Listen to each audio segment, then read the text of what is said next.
Thank you so much for being here today, Georgia. Thank you for having me. No worries at all. So, can you give us a brief intro of who you are and what do you do? Yeah, so I'm Georgia, and I am the creative and commercial director of one company and one side hustle that is also kind of like a company. And then I also do freelance creative consulting and just general like creative directing with lots of individuals. Yeah. My company, so Uni, which is spelled Y-O-U-N-I, so it's like you, the personal side of university. Nice. And we are a merged society CRM and community socialization platform. So I think like the best parts of Eventbrite, Facebook, all of those kind of apps, but all in one, where students can find exactly what events are going on, what their friends are going to, and societies can organize all of their administration, all of their operations, and it's all facilitated with in-app ticketing and community management features.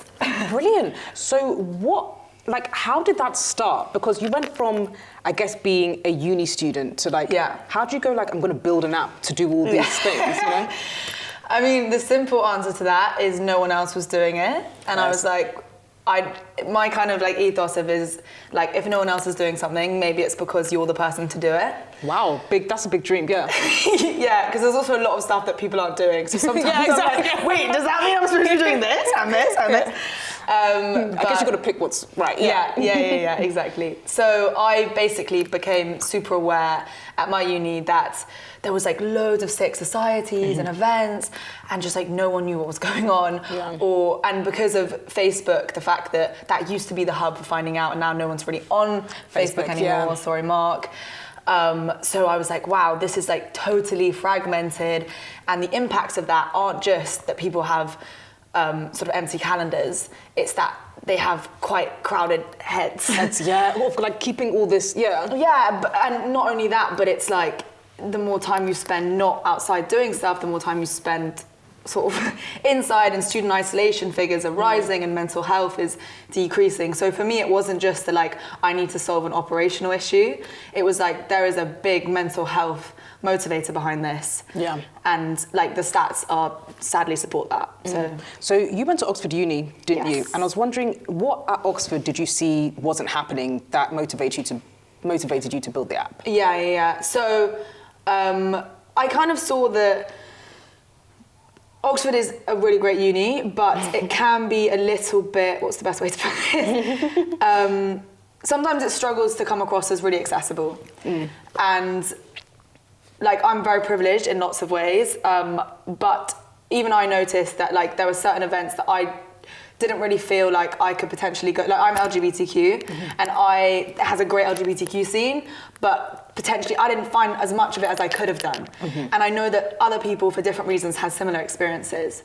So I don't think that's necessarily Oxford University's fault, but I think that everyone has their part to play in helping people find out what's going on, fundamentally to find their people, because that's what, for me, that's the most important part of uni is finding people that make you feel like you're wearing your best outfit when you're in tracksuits, and giving people the confidence to found their own projects, to be I'd love to start a magazine. Okay, it's that easy. Yeah. And for me, the app is not only about providing one place to find everything to do, but it's making it so easy to start a new society, to start a new event. So that passionate pub conversation that we have, we're oh my God, we're gonna start a night out, and then it dissipates. It's no, get on the app the next day. You can literally solve apps out there, the students can see it, done. I mean, events out there as well. I really like that because I guess people know that Facebook, I don't want to say this maybe on a podcast, but it's slowly dying. Say it. It is slowly dying, dead. isn't it? Yeah, it really is, because even my sister who's younger than me and all her friends, they've never had a Facebook account. So for them going to uni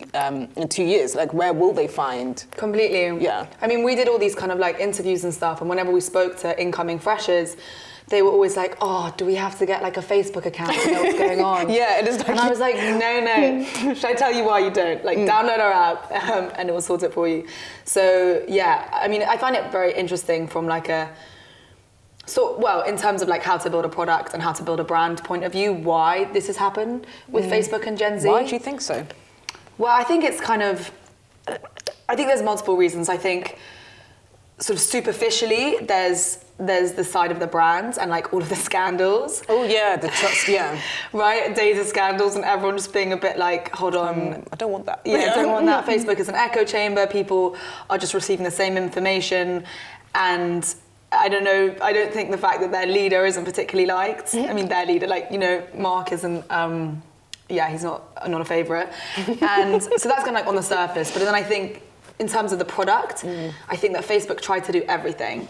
So if you go on the app is cluttered as hell, but like if you go onto it, it's like marketplace, dating, now, gaming, TikTok, and you're like, whoa. And it's so all over the place. The events feature is like completely disorganized. You don't even receive proper notifications anymore. Feed is just mostly media. It's not social anymore. So like that was one of our big kind of things. It's like, what's happened to social media? There's lots of companies that have really focused on the media side. We want to create a platform that really focuses on the social side. Yeah. That's really brilliant. That's sort of like a really nice wrapped up way to do it. And it's amazing that you saw this problem. How did you break down the issues with Facebook and then what you were going to build with Youni? Because that's pretty incredible to go, because people see problems every day. What made you think like this has this, and now I'm going to do this to like solve it? Right. I mean, I wish it happened just like that. Okay, it wasn't like a ChatGPT.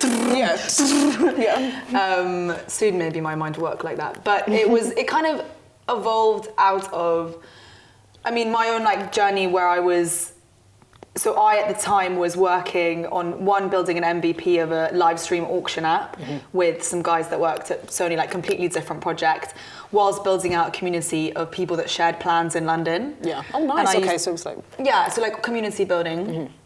And so I was always into like getting people out of their houses and their heads, but it was London focused rather than uni focused. And then I met this wonderful guy called Omar, who's my co-founder, at an entrepreneurial society talk. We were like both front row, like asking loads of questions, and we were like, hey, we should hang. Yeah.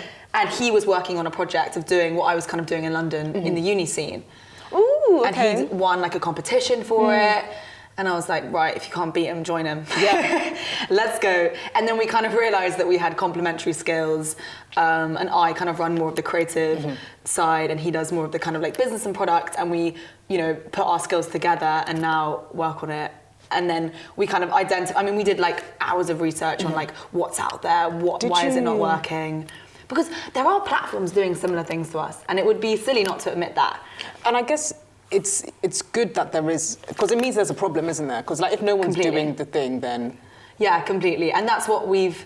Yeah, I mean, it's kind of, you kind of have to teach yourself that, to be like, another competitor, perfect, love it. But it is, but every time we see one and we do competitor reports and analysis, and you know, you have to when you're faced with investor questions, it's so obvious to us what they're not doing right, and what we can, I think it's approach, it's product, it's product market fit, and also market proximity. We are very much the people, you know, we are the generation that have suffered most from social media, and I think it's up to us to build the solution. And I guess you being in that generation is helpful, because you saw firsthand. And exactly. I wondered, with your competitors' products, are they all the same age, come out of university, just like you?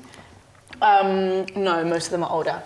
And also, I think what's kind of social media and the rate of change has done is it's made generations separate really quickly. Yeah. Right? So like people a couple years younger than us use social media completely different, and a couple years older. And so they're even more so like 5 years older, 10 years old. So they're like that kind of, it's just different. It's just different. It's hard to explain, it's just different. Apparently people don't Google things as much anymore. Really? Apparently it's like people search on TikTok now. Oh, yes. Yeah, and I'm like, that's crazy that people don't think the first thing to do is Google. It's now like... Because they kind of want the answer in like short term, kind of, like quick visual format. And I guess you want something real. Yeah. Now, and people are really craving that. I mean, that's almost like it's an interesting way of putting it, real, because it's all like on, I guess it's a reel. Oh, yeah. But it's real, but it's also like so touched up and... real is kind of the wrong word. But human. Maybe human. Someone you see someone do, maybe unless it's marketing to get at the top of Google. Well, TikTok, you can market yourself to the top completely. as well. But I find that's such an interesting dichotomy actually that you picked up on, in terms of like how everyone's like addicted to screens and stuff. But if you really look at the fundamentals, like influencer marketing is the most human thing in the world. Yeah. It's like, I don't want to see an ad anymore. I want to see a human telling me to buy it. Like, we're all reaching for connection. And one of the biggest things that I work on now when I do creative consultancy and community consultancy, and that I've been commissioned to do, is to build a community for a company. Yeah.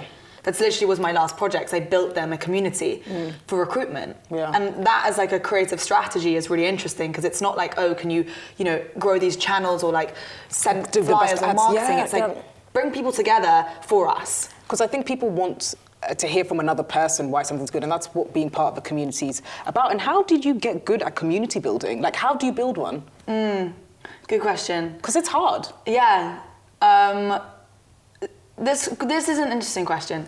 I think that I've always been like weirdly addicted to it ever since I was like a tiny porch, and I don't know why. Like I was this person in the playground, like very attention seeking, like telling stories, trying to like start magazines, build clubs, get everyone to like come to my house for different things. Always bringing people together. Wow. Always, yeah. And like it's come out in various different ways, whether it be like plays or music or whatever. And I think it does have its roots in me being LGBTQ and potentially struggling with finding community like internally and excessively searching for it externally and creating loads of my own communities around different projects to like try and be like, is this me? Is this me? And so now you're trying to find yourself through other people. Exactly. Yeah. That's what I think. Because I've really thought about this, why kind of, I've really looked into it in terms also to maximize, like, not to be all kind of tech bro about it, but to maximize my own productivity and to optimize what I do.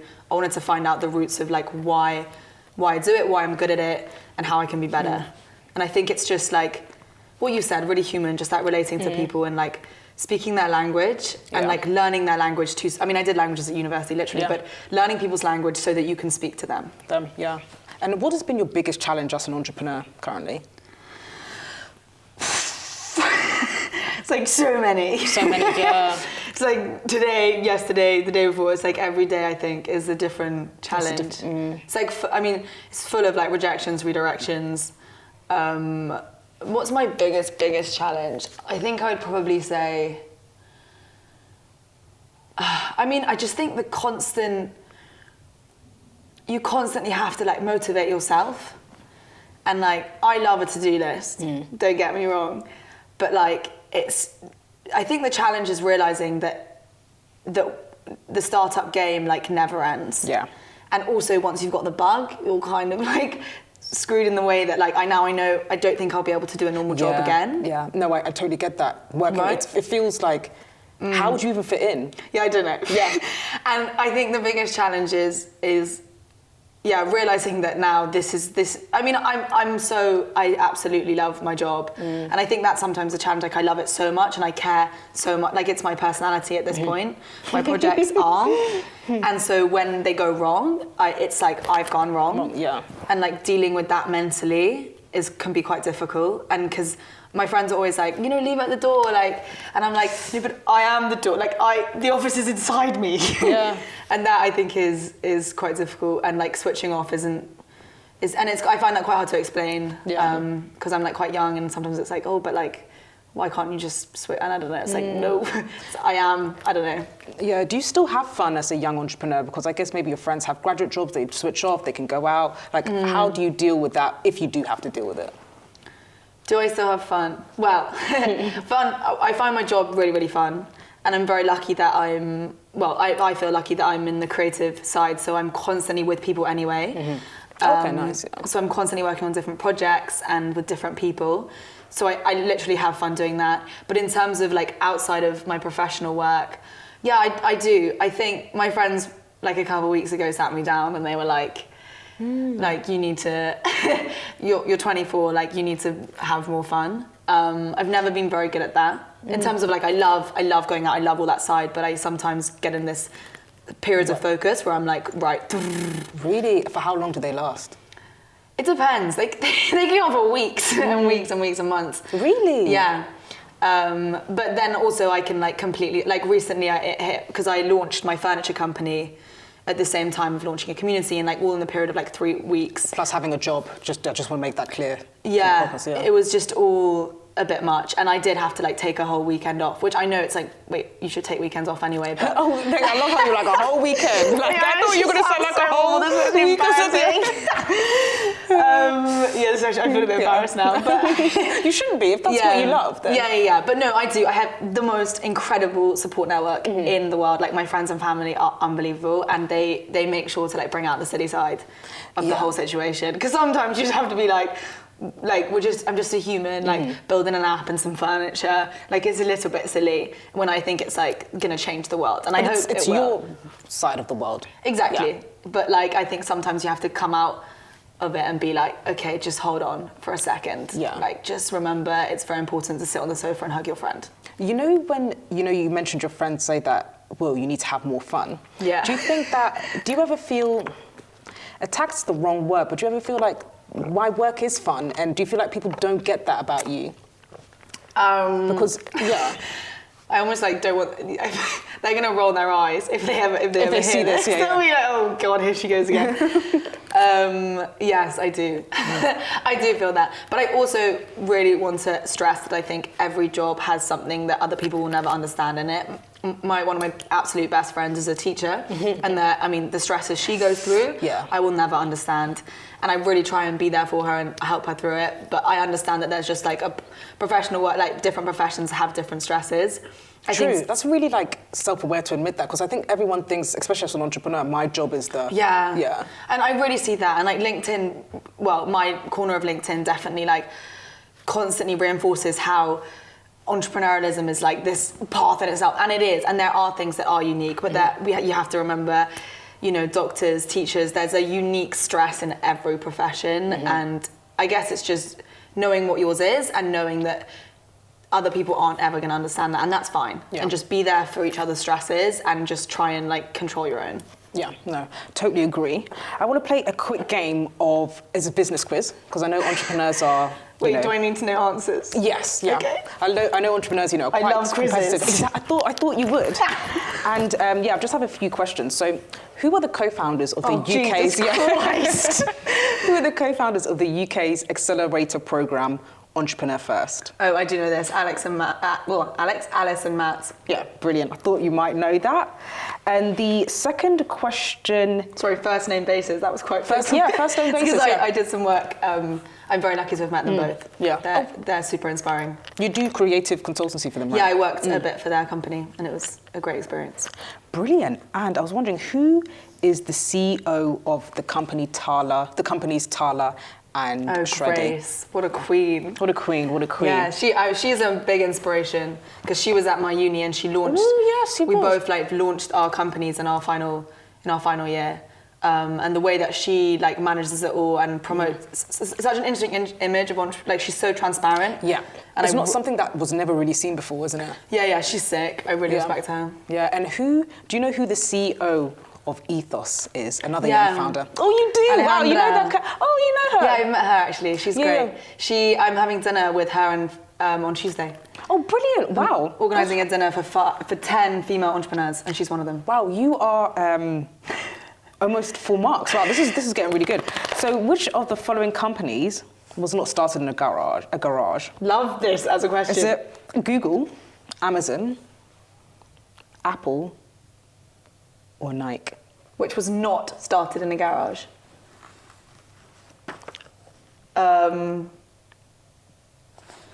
Amazon. No. Amazon was started in a garage. Yeah, Jeff Bezos' garage. Really? Yeah. Okay, Google. No. Wait, hold on. Nike?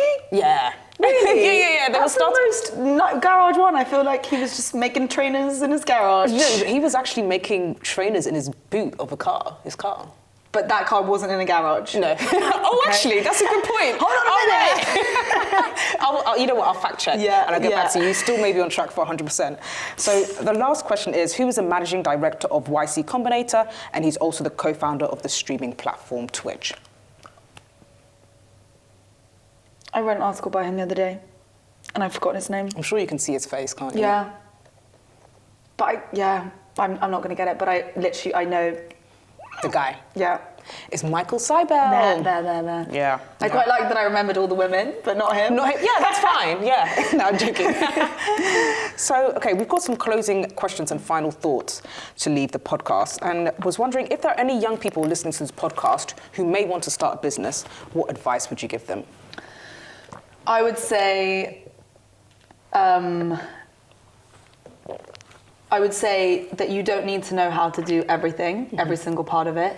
You just need to find everyone in your team needs to be able to do something, but not everyone needs to be able to do everything. That was a convoluted way of saying do it and find people to do it with. Perfect. Do it with that have your complementary skill set. Exactly. Brilliant. And what's your most enjoyable aspects of being an entrepreneur?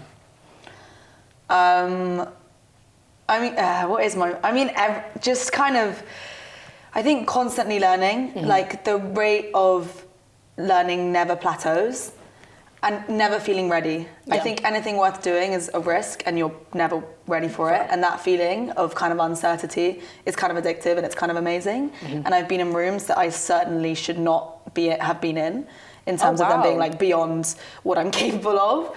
But you learn a lot of sort of self-conviction and self-confidence, and I've been able to experience a lot of stuff that I think I wouldn't have been able to. I love creating and inventing and innovating, so all of that. Brilliant. And the last question is, do you have any closing thoughts that you'd like to share, anything to the audience? What would my closing thoughts be? I'd say that probably the